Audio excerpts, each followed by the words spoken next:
What's up, everyone? This is Brian with The Inevitable You. I'm here with Dan Jimenez from Dan Jimenez himself. nice, and also a very talented personal trainer. One runs a great gym here, a couple of gyms, right, in Colorado, Axistence Athletics. Yeah, Existence Athletics, existence training for a life of adventure.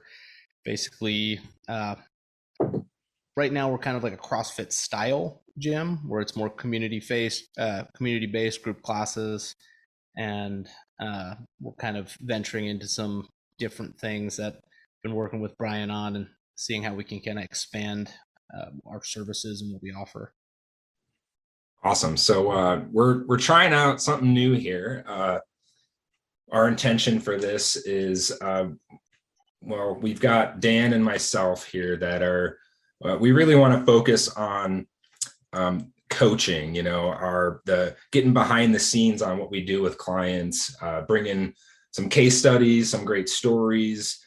Hopefully, whoever's listening gets some great value out of it. It could be, you're a coach yourself, you're looking for some extra tools and tips. You're just looking for some great personal development tools for your own personal work. But yeah, we wanted to go deep into a coach's perspective and help each other out with maybe some potential client challenges that arise, or whatever it is. Just want to have some good conversations, and we'll actually have another coach joining us possibly later, but in future ones, named Laura, which we'll introduce, and then hopefully even some other guests as this evolves. Could be other coaches, could be clients that want to join us. So anything you'd add to that, Dan? No, yeah. Like, most podcasts starting out, we have a general theme, but it's not really, it's just more about getting information out there and having conversations. Perfect. So here's what I'd like to start off with. I've got a client I'm working with who has actually been doing some really great work. They're about 7 or so sessions in. And one of the things that, so I'm actually going to be meeting with them later tonight. And I have clients send me written answers to very specific questions, and also a general set of questions to help me prepare for their session. And one of the things that they wrote about was that, so they've been now 3 weeks completely off of Lexapro. So they, which is an antidepressant, SSRI, if I got that right. I And know so that's a they thing. they So, they had weaned off of it for a number of weeks, I think, but they've been completely off for 3 weeks now. And they said it's been pretty challenging, pretty tough. One of the things that they've noticed is the irritability that they didn't have before. Um, just some of the, depressive symptoms kind of being more prevalent than they were before. And really, they're just looking for tools, or looking, how to best manage this, now kind of new state that they're not used to, having been on their antidepressants for so long. And let me bring up my notes here, see if I'm missing anything. So they believe in the tools. One of the reasons why they did this was because, having such great success with, our coaching program, that they felt confident that they could, be completely off antidepressants and start to create this new pattern of really being able to control their emotions, not having to rely on medication. And so they're still committed. They're still motivated to do this. They're just experiencing some challenges now, having been 3 weeks into this. And so wanted to get your perspective, Dan, on what would you do with this? Where would you start? Maybe what's some potential questions you might ask them as you're working with them? yeah, no, that's Or awesome. feel free to ask me any, if you need any more details or data around them. Sure. Yeah. So it's interesting, right? Like we all have these different situations. And I remember when I first started in this realm of coaching people, I get really nervous when it was dealing with something that was like doctor's prescriptions or like medical condition. A lot of times, the purview of even in personal training, right? It's like we're not chiropractors, we're not physical therapists. We do very, very, very limited soft tissue work. And it depends on who you talk to, whether you're allowed to do that or not allowed to do that, covered by insurance, not covered by insurance. So that's always one thing that like pops up in my mind as like, oh man, like, ooh, okay, this person is doing this. Is this, doctor recommended, not? Um, and I mean, ultimately, it's the person's choice whether they want to do it or not, right? Like we're all these sovereign beings who can make our own decisions. Um, so anyway, that used to be kind of where I'd come from, was this like, I don't want to touch this. But what I've realized like over time is these are all tools, right? Medicine's a tool, pharmaceuticals are tools, right? Like this is all helping us in some way. And when it's not helping us anymore, not serving us anymore, yeah, maybe it's time to try something different, right? So it's like when I think of someone coming off of something they've done for a long time, the first thing I usually let them know, when they're like, "Oh my God, I stopped smoking this week, and I'm so irritable, and I'm all this and that and the other thing," and it's like, guess what? That's normal. Like it's totally cool, right? Right. You were taking this thing that was altering your mind and your physiology and all of your state, right? Like your entire way of being, right? So like Sure. now you're not doing that. There's going to be a transition period, right? There's going to be this period where like shit's just not the same. And Yeah. that's totally okay. It's totally fine. With the caveat of like, hey, are you having thoughts of like harming yourself or others, like those Right. types of things. Right. But outside the realm of that, normal depression, stress, anxiety, like, hey, guess what? Like this is, we're humans, is what we signed up for. So And I want to add a quick caveat to that, yeah. since you mentioned it. Like, I want to make it clear that, with clients, anyone that is, wanting to come off of antidepressants, I never recommend going. It's like one of the few things I don't recommend going cold turkey, because we talk a lot about, massive radical change. Well, antidepressants, that's one of the things that can be very dangerous. So I always recommend, hey, talk to your doctor, like do this smart, like you want to manage this in a smart way. Now, I have seen people go cold turkey and they've had success, but again, for majority of people, would not recommend that. And it's good to have real medical, because I'm out of my realm, and Right. I don't have my PhD, I don't have my doctorate. So I always recommend like consulting with someone that really knows what they're doing to make sure it's done in a safe way. So That's awesome. I mean, and I would agree with that. Like I said, it's usually, I will never recommend to someone, hey, you shouldn't do this anymore, right? Like medical wise. Um, I'll bring up, hey, I've noticed that I've worked with these people and this is what their experience has been. But right. then always, always, always the consulting of the medical Yeah. um, for the actual decision to stay on or go off or lower the dose or whatever. So yeah, just echoing you, not our purview, not what we're here to talk about. Right. um, And in addition, and I think you'd agree with me on this, like, and it goes to your earlier point, I'm not against medication. It's a tool, right? And mhm. you can abuse tools, right? And tools can be, you can hammer a nail, but you can also harm someone with it. So, it has a, multitude of uses. And it comes with, side effects. So when we're talking about, and with a client, and they say, hey, this is my objective, I want to, feel better, I want to live happier, I want these great things for me. Well, medication can pose challenges to that, because whether it's side effects or, with antidepressants in particular, it dampens things a lot for most Right. people, for a lot of people. And so, if you're wanting to experience the full spectrum of emotion, well, it can pose a challenge to that. Again, great for certain circumstances, great in dire situations, really extreme cases of depression.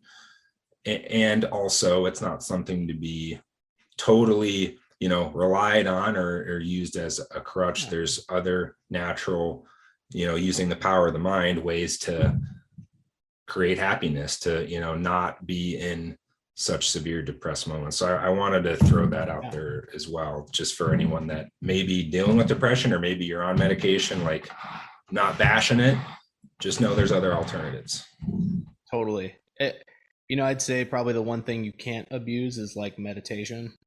Like that's there's even like right now with the whole plant medicine kick, everyone's like, oh man, I got to do more plant medicine. I got to do more, ayahuasca. I got to do more, 5-MeO DMT. Right. Like it's like, all right, you could, or maybe also like journal and like Yeah. maybe Yeah. meditate on some things. Right.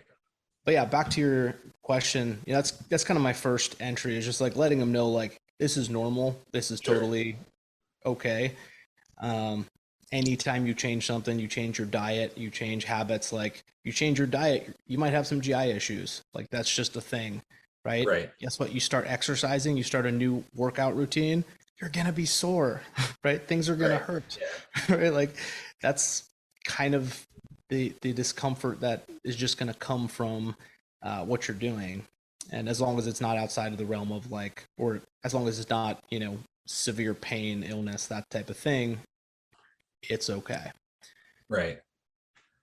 From there, though, if the depression or the anxiety or anything that's kind of creeping in, if that's impacting in a big way, right? If it's like, hey, now I can't sleep well anymore, or now I can't, do my work because I can't focus and concentrate, or I'm having all these depressive thoughts like constantly, and I'm just sad all the time. Usually, I'll go through like the what what what do you usually do that makes you the opposite of that?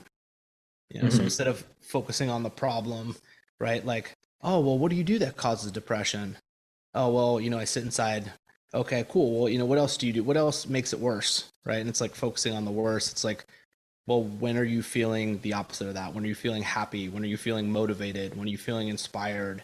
Oh, usually, if I get a workout in the morning, or I open the blinds to my room and I'm like standing outside and Right. or staring out the window with like a cup of coffee. It's like, all right, well, go do that. Maybe we do that a little bit more, right? Yeah. That type of thing. Quick thing to add into that, which substantiates your point here. Like, one of the examples they gave was like, it was very minor things that would make them irritable. Like their spouse leaving a shoe in the middle of the floor, or their sibling staying with them for a few days and maybe not cleaning the way they wanted things to be cleaned, or putting things back properly, or they can be big things in the moment, but it wasn't like, I'm just laughing because that's me every day. yeah, right. Sitting here in the kitchen, staring at one of the plates that my kid left that was supposed to clear the plate before they went to school. Right. So, just like, yeah. Right. We can all relate to it.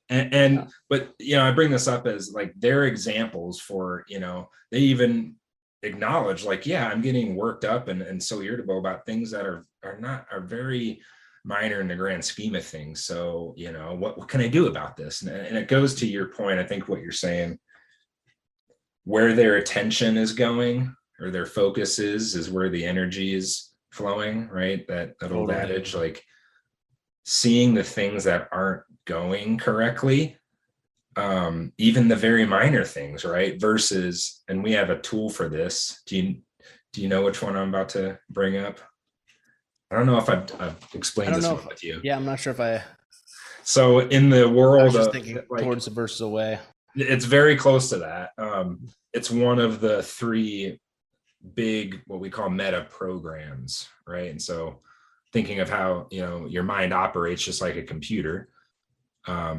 There's these overarching programs or how people operate. One is towards and away, which is moving towards what you want versus away from what you don't want.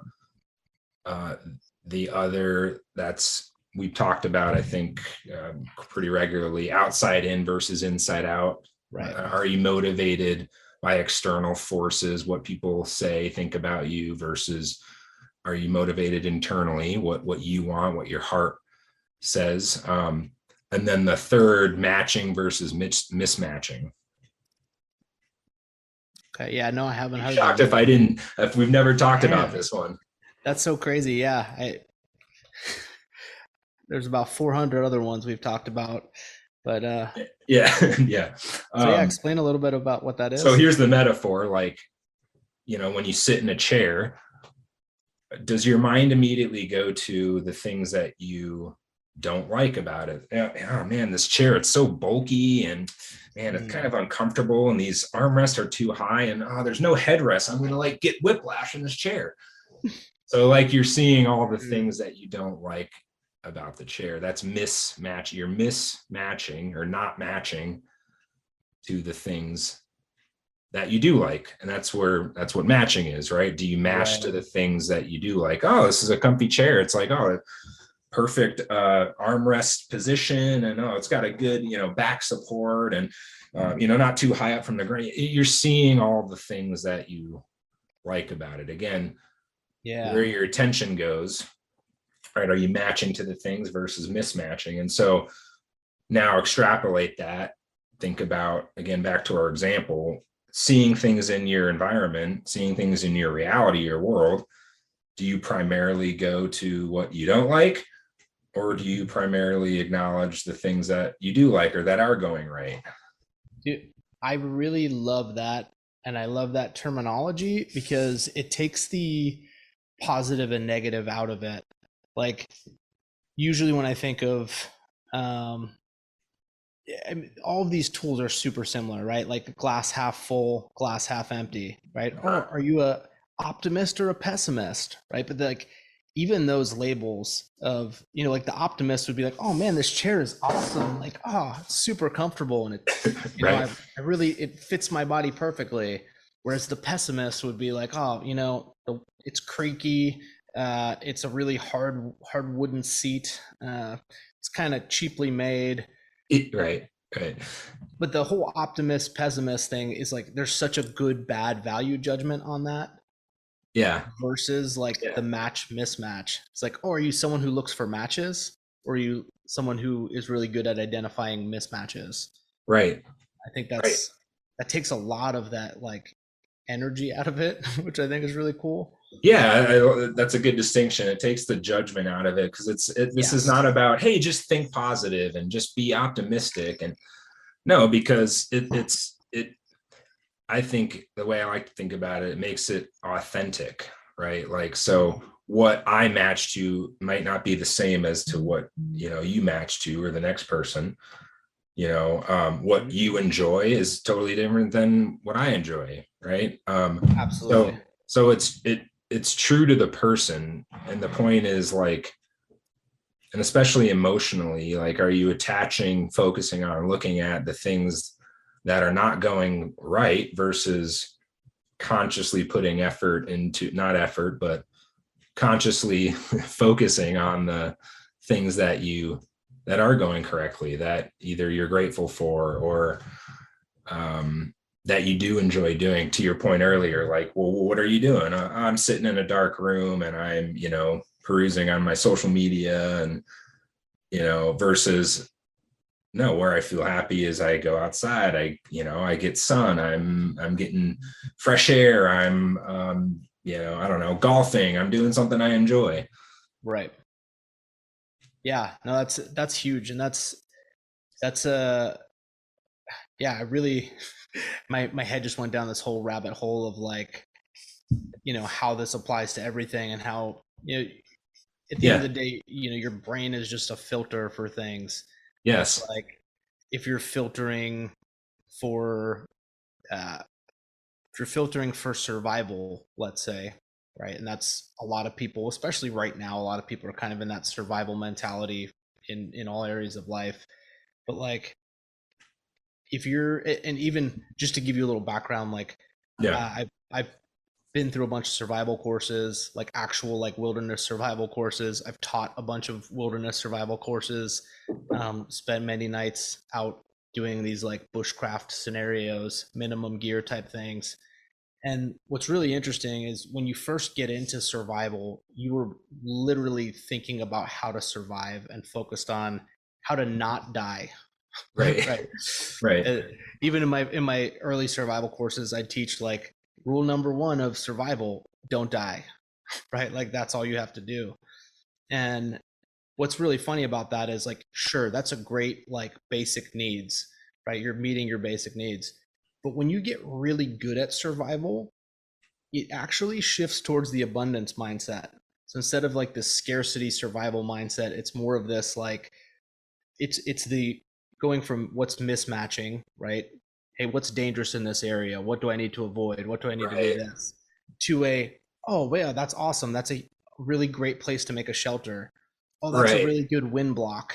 Oh, oh man, I hear water. There's a source of water right here. Man, there's a F ton of trees around here. Like, oh, this great firewood, great building materials. And when you go to that mindset, like the same uh, patch of woods that you're standing in goes from like everything here is trying to kill me to holy crap, I feel like I'm in a Home Depot right now. I have all these resources around me. Yeah. Like, the world is my oyster. I could build this awesome thing. And when Yeah. you're in that mindset, it's like a fun game, right? It's an abundance thing. And it usually leads to more and more matches. Oh, that'll make a soft pillow. Oh, I know that'll keep me warm. Oh, that's a really good way to filter my water. Oh, oh, shoot, I hear cars in the distance. I'm not that far from civilization. Like, Yeah. it's like, Yeah. because you're hearing all those towards patterns or you're hearing all those matches. Right. Anyway, I know I just took us down a rabbit hole, but Kind I of what just I'm hearing is like yeah, there's value in the acknowledging, seeing the things that you don't like, because it can lead to the things that you do want to match to. totally. It's not saying the mismatching is a wrong way of doing things. That's Again, that's a very important distinction. I'm glad you brought that up. yeah, Yeah. both methods work, right? Like Yeah. if you're focused on surviving, you'll survive. Your experience of the survival may be more of a hardship, more of a grind, more of an endeavor, more of a, oh man, I almost died, but I survived, versus like, oh, you guys are here to rescue me. Awesome. Yeah. Right. Check out Yeah. this cool shelter I built. Yeah.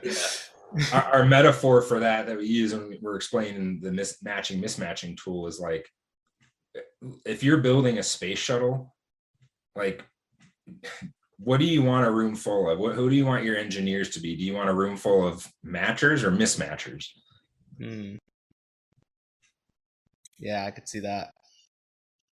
What No would you want? judgment though.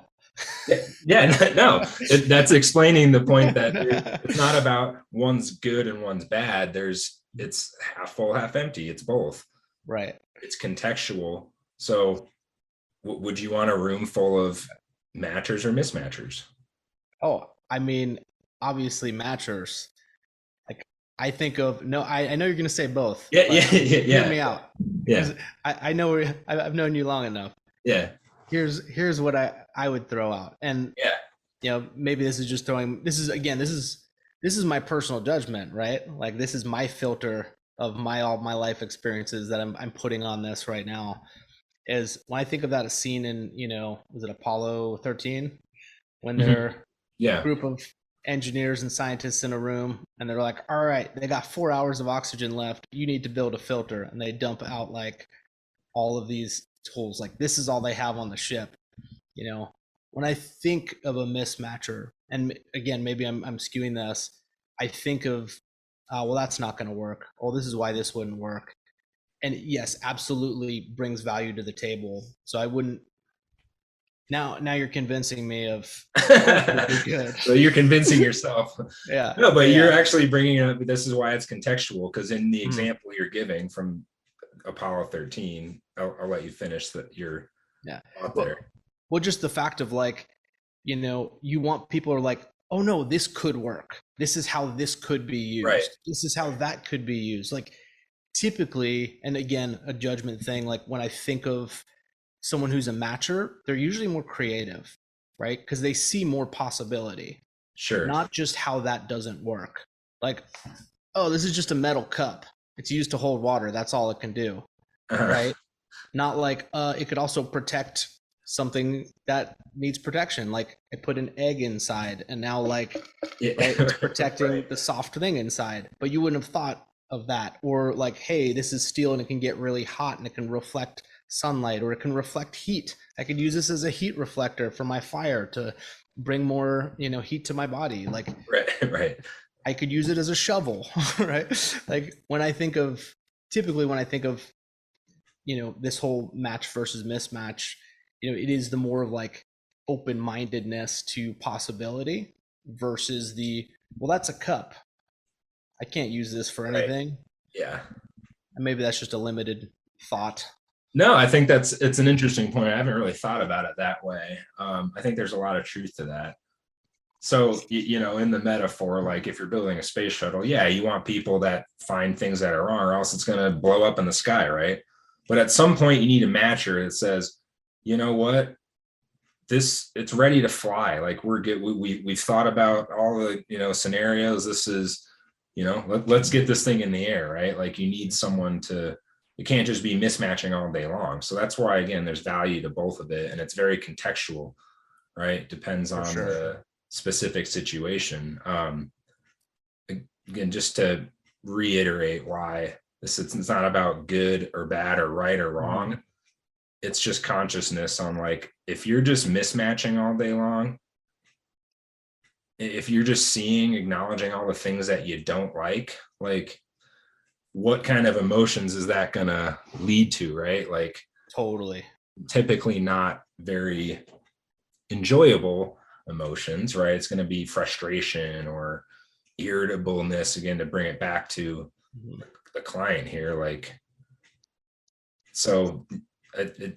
you brought up the point first. I think it's a good one. Like, where's your focus? Like, are you just seeing all the irritable things, or are you consciously putting focus Right. towards what can you do to bring more joy into your life, right? Yeah. And to even bring more, bring it back even further, Yeah. right? Like if you're someone who's doing something new for the first time, if you're like, hey, I'm going to stop my antidepressants, and everyone's telling you, or people are saying, oh, it's not a great idea. This is what's been helping you all these years. Right. If you are a mismatcher, right? Or I should say, humans are really good at collecting evidence of why something is right or wrong, right? Uh-huh. So Yeah. if you already have a hypothesis, even if it's a subconscious Right. hypothesis, Right. Yeah. right? Like I really want to get off these meds. Yeah, but doctors, and I trust doctors, say that's not a good idea. And this person's saying my family's really worried about me and I love my family. I know they love me. Subconsciously, you could be looking for evidence to why your family's right and why doctors are right. And you're like, well, see, I got off them and guess what? I'm depressed today. And now I'm Right. tired and now I'm sad and now I'm anxious and now I'm finding everything. I'm even finding stuff that didn't make me mad before. I'm finding it making me mad. So, Right. Right. you know, Is this here's a working? lot I'm of, not so sure about this. Maybe yeah. plus it's a strategy potentially, used for years to, Absolutely. and now that there was, I wanted to make a point about something you said earlier, like around this being normal. Like it's very counterintuitive. And this goes for any like big change, right? Not just getting off antidepressants. Like there's this expectation that I have this transformation and everything's great, everything's amazing, I'm happy, like it, Right. like, well, Right. actually it's a lot of times it's the exact opposite at first, because Hmm. it's something you're not familiar with, or like something, a strategy that you relied on for so long is no longer there, and you're trying a new thing that you're not used to, so there's more failure, there's more challenge, it feels like friction until you become comfortable, builds as a habit, you start to find success, and the benefits have to outweigh the benefits of the previous strategy. Right. So like, it's just interesting, like, when we talk about change and transformation with people, like they have this epiphany, they take this big step and then it gets tough. And like you got brought up a couple good examples, whether it's like a diet or a new workout program, or it's like, man, I'm not so sure about this. This is hard. Like I thought it was going to be awesome, and it's not right now. So like, they're at that 3-week period, crucial 3-week period where we start to see 21 days on average. Like that's when the change either takes hold or we revert back to, and we convince ourselves, yeah, I don't know, thought it would be good, but not really working out. So Totally. It's interesting. That brings up two things. One, I had that very same thought process when I first started diving into personal development. And I'd find someone went and did this 5-day Tony Robbins and they were this complete new person. And then like a week later, they're sitting bitching in the corner about how much their life sucks. And I was like, oh, well, that didn't work. Like, it's like, yeah, I guess that program's not good, or I guess that's not, something right. didn't work for that person, or that person didn't commit to it, or whatever it was. Like I had this judgment on like, didn't you just take this whole program and spend all this money and do all this work? Like, why is it still hard for you? And my mom gets on me for that a lot. We'll have these conversations and, I mean, you can go down a rabbit hole with like it bringing up old software patterns in me. And I start reacting, like I'm in high school again, just being Right. around her. Yeah. And we have a great relationship. It's funny because like I coach her through a lot of these things, in her life. She did it for the first, 39 years of my life. So I feel like it's now it's my turn to kind of return the favor. And, she'll get really excited about it. And then she'll see me like act out of alignment with all those things I just told her. And she's like, what?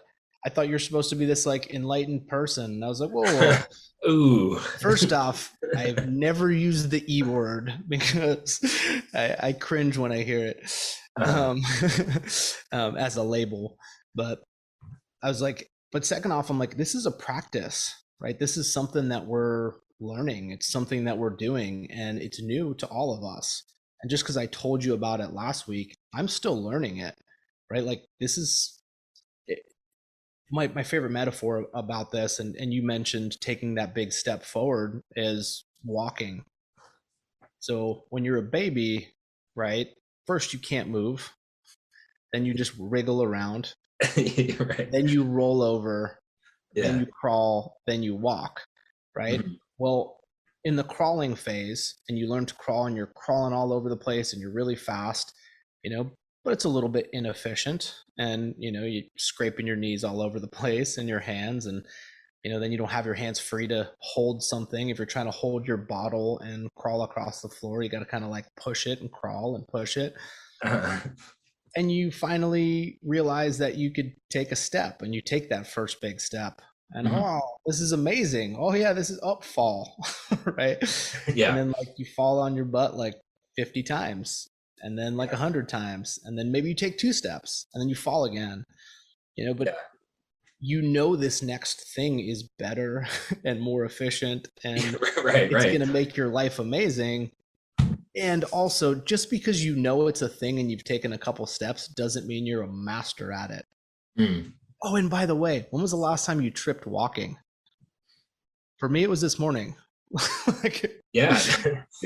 Yeah. It's like, just because even I've practiced walking a million times at least, yeah. And I still trip. Walking, running, sprinting, jumping.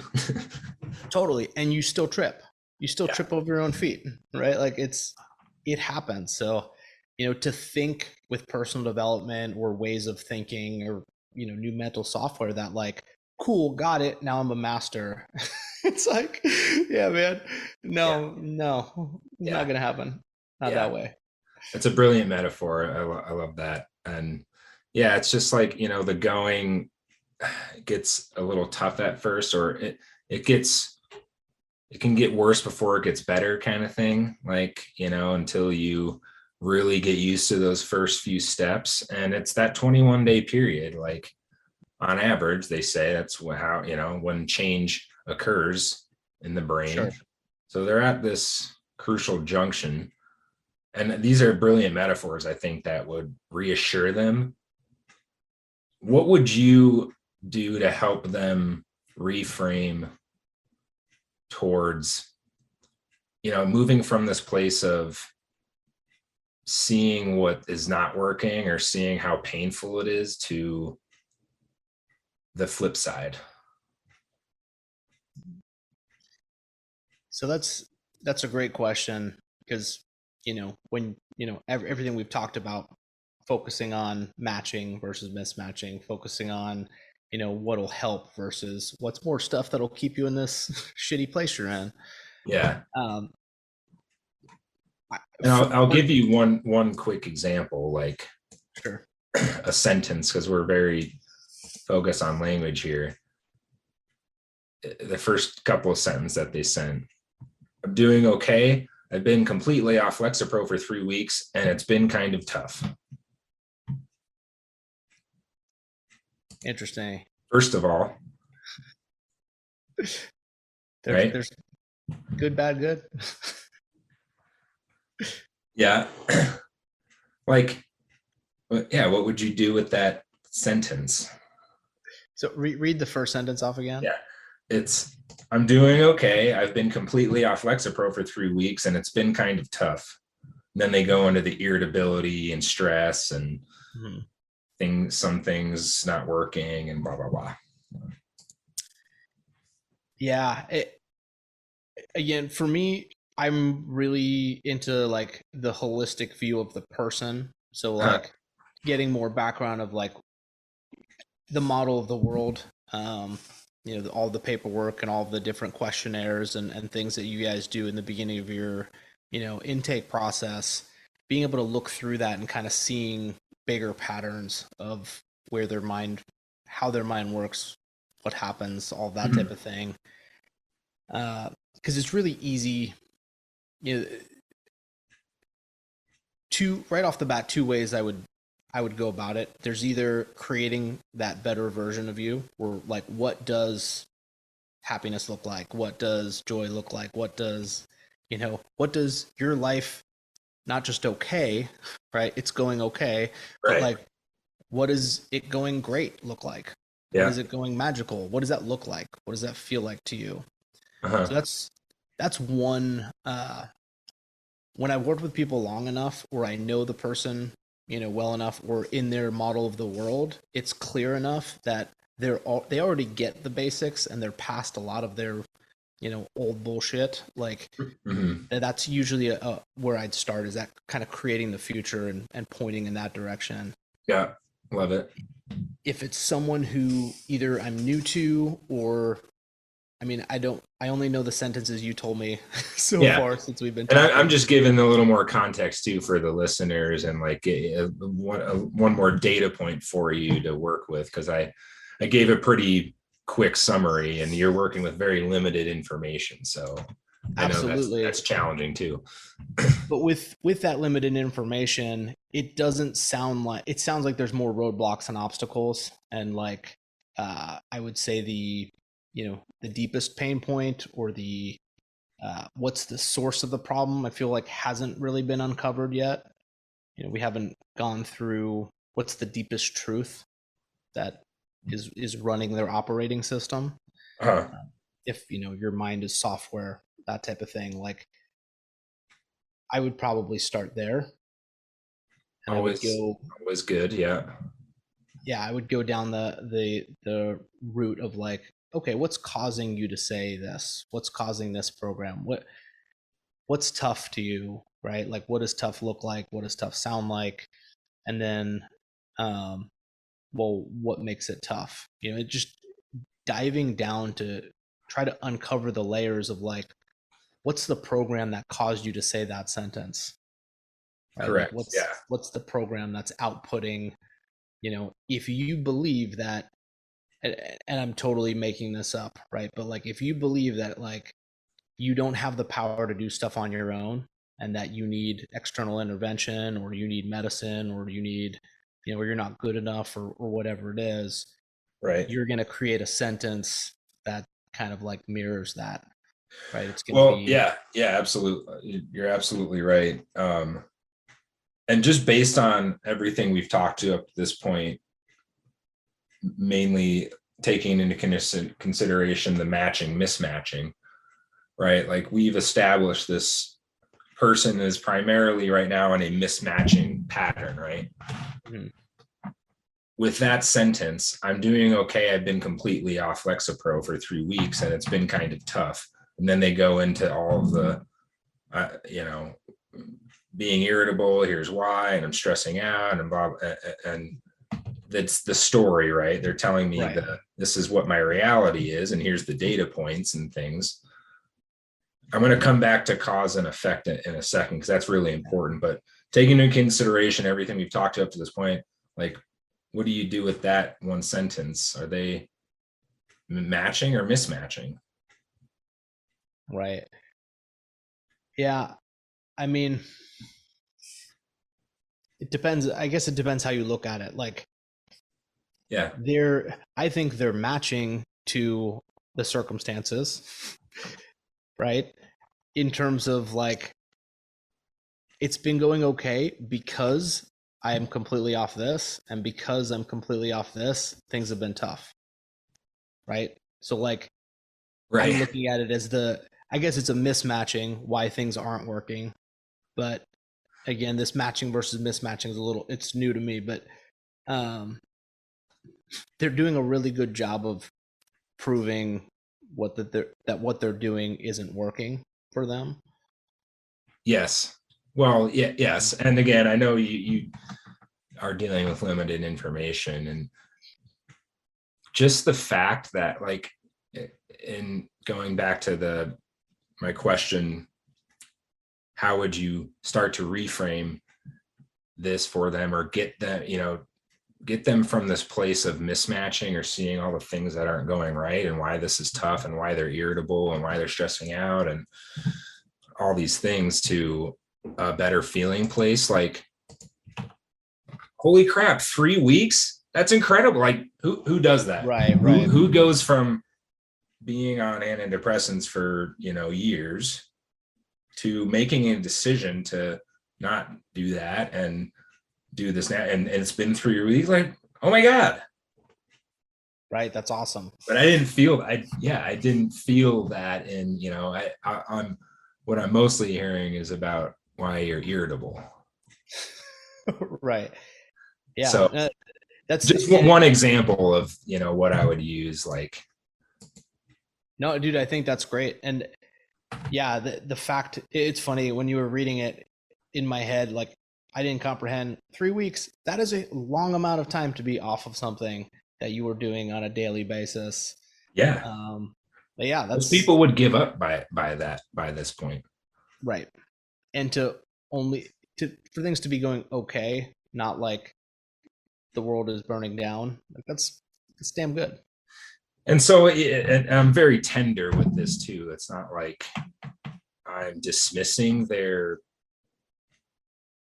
place of irritableness and not feeling so great. Right. Like, that's very real. And just making the point that, like, that doing this for 3 weeks, that's not just okay, that's phenomenal.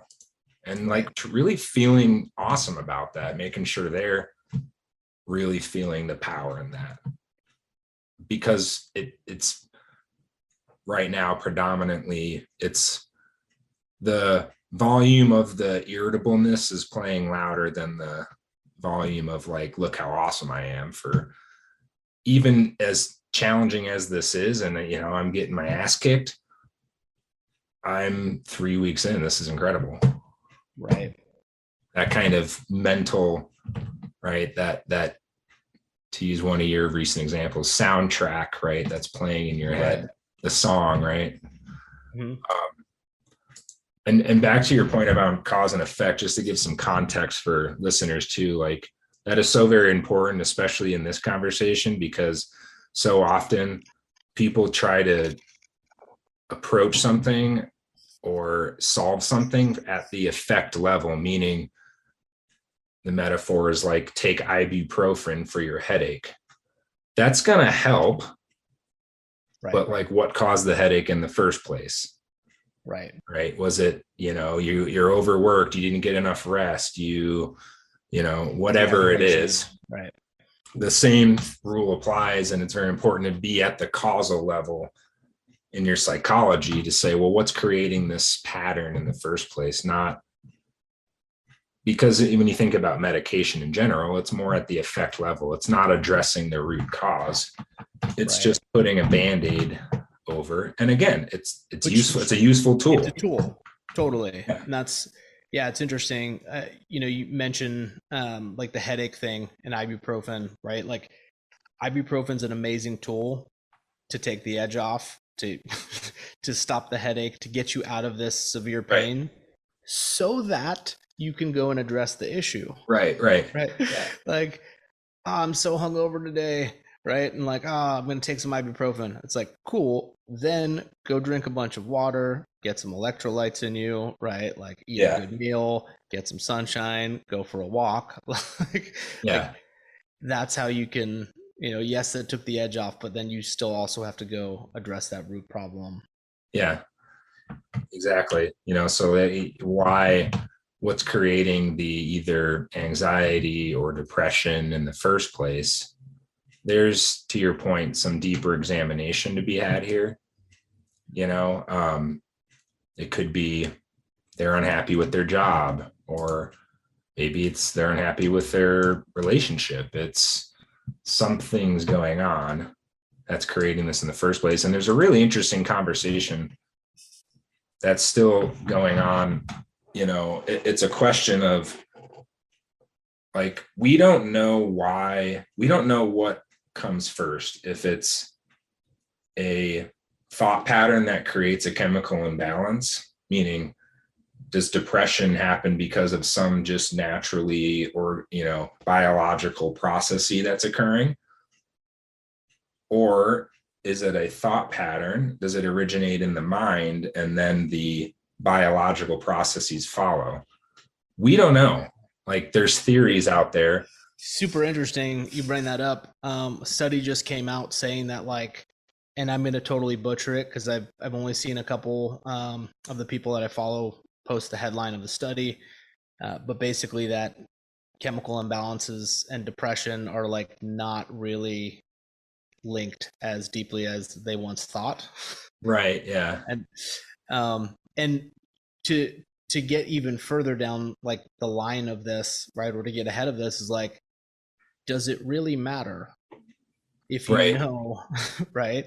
Like, what happened, chicken or the egg? It's like, well, if you need to, eat something, right? Like, does it matter whether the chicken came before the egg? No, like I can eat the chicken or the egg, which is a terrible metaphor, but but when I think about it, right, it's like, we know thoughts help, right? We know thoughts cause hormonal changes. Right. What comes first, it doesn't really matter if we know that a thought can change it. Right. And we know And we know biological, physical things can change the thought process too, like moving your body or doing something with your physiology can change your thought patterns. So that they're so intimately connected. Like, it doesn't necessarily matter. Honestly, I'm more in the camp of, the mind is creating the biological process, at least in this conversation of like, chemical imbalances. But again, I acknowledge that I could be wrong, and there's many ways to go about it. The point here is getting to the causal level. Right. And so I want to bring it back to this case particularly. Have you moved forward with this client, or have you thought of like what you're going to do next?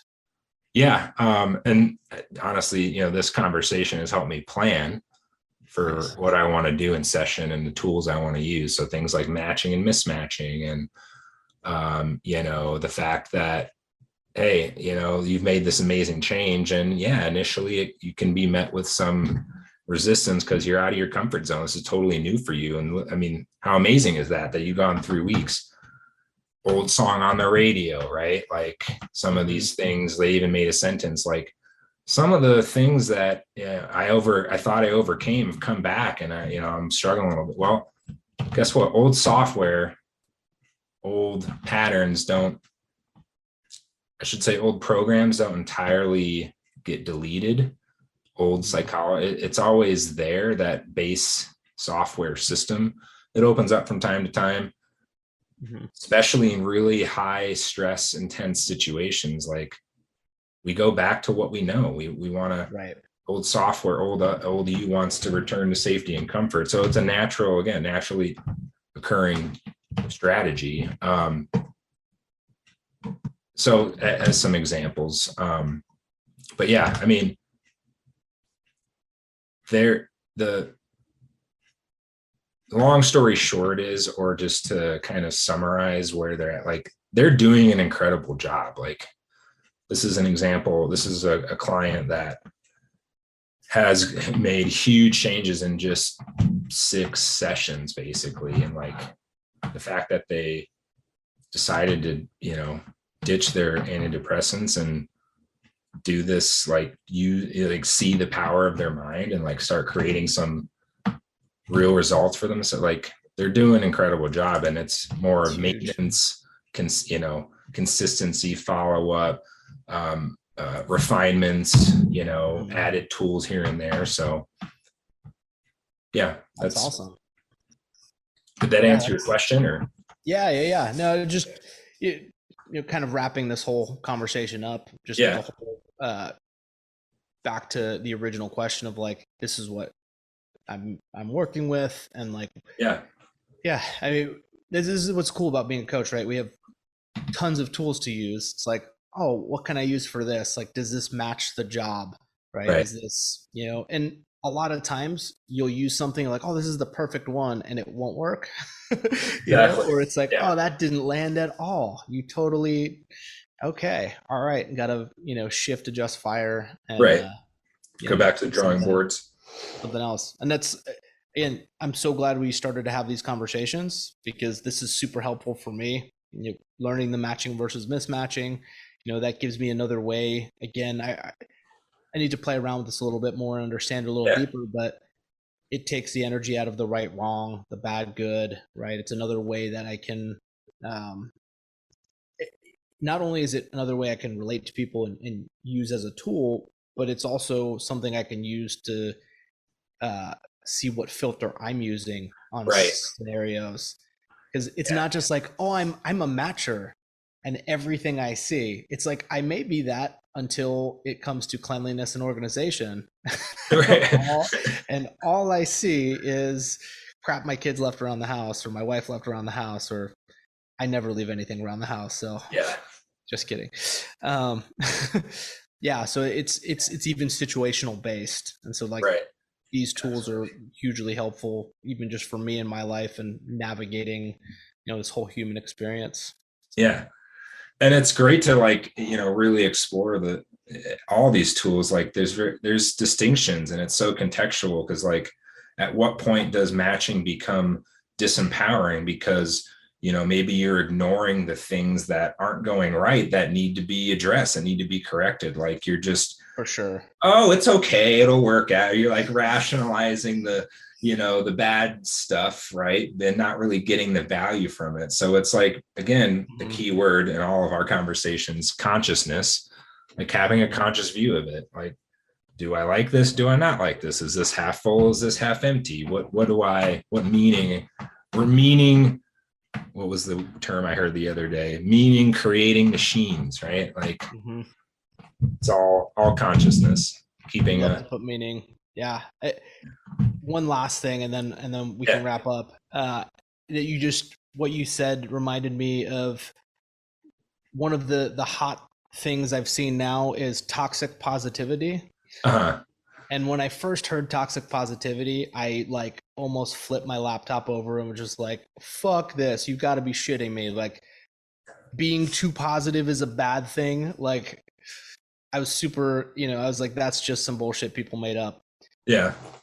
The more I looked into it and researched and understood like where they were coming from, or at least where the concept is more of, I've heard it called spiritual bypassing, where you're kind of just like stepping over problems, or like, Right, not addressing, or not, oh no, things are great. And I still hate the term toxic positivity because I think it's not accurate, however, I understand the concept, and like you said, when you could be overly matching and oh no, it's fine, like I'm just gonna, everything's good, even though it's like, are you really good? Yeah. Like Yeah. So it always reminds me of the Fire Festival documentary that for anyone that's ever seen it, it's an awesome story about the guy who put it on, like was just, they were all about positive thinking, and hey, we don't talk about, we don't go on the half empty side. We don't talk negatively. This is happening. And all these things were just blatantly wrong with it. And it ended up being a complete disaster. So I think that's a great example of it. Yeah. And you're right. Like maybe toxic positivity is not the right word, but again, it's like all these conversations, it's not just, hey, be positive, be optimistic. It's being conscious. And that's that's a great way to put it. Good note to end on. Yeah. It always comes back there. Weird, right? Yeah. Well, I didn't even give you an opportunity to bring up something, but I think we covered quite a bit with my We can leave that for next time. Cool, man. Well, yeah, I hope everyone enjoyed. If there's any challenges, any questions, we ask that, like, please reach out, write a comment wherever you get this, whether it's we'll produce this in podcast form, video form, other form, social media forms. So like whichever way you want to reach out. What's that? It's a Netflix special that'll be out later this 2029. Episode 1, series 1. In the books. But yeah, please reach out if there's anything, any burning questions, anything you feel like needs more explanation. We'd be happy to chat with you. So appreciate. Where can they find you, Brian? At The Inevitable You is our handle for Instagram, Facebook, theinevitableyou.com. If you want to send me a message through there, Brian with a Y at theinevitableyou.com. Email. Am I forgetting anything? Those are the main ones. How about you? I'm getting better at social media. So I predominantly use Instagram, a little bit of Facebook. Dan Jimenez, there's about 1 million of them. But on Instagram, my handle's at the Axistence Athlete. So Axistence is AXISTENCE athlete. It's the active form of existing, which is also the name for the adventure training center that my business partners and I run out in Denver. So the Axistence Athlete on Instagram. Awesome. And I'm really excited to get the physical fitness component mixed in with our mindset and psychology component of this. So I'm glad we got this done, man. I'm really looking forward to doing this more often. Absolutely, man. Thanks for the conversation. We'll talk next week.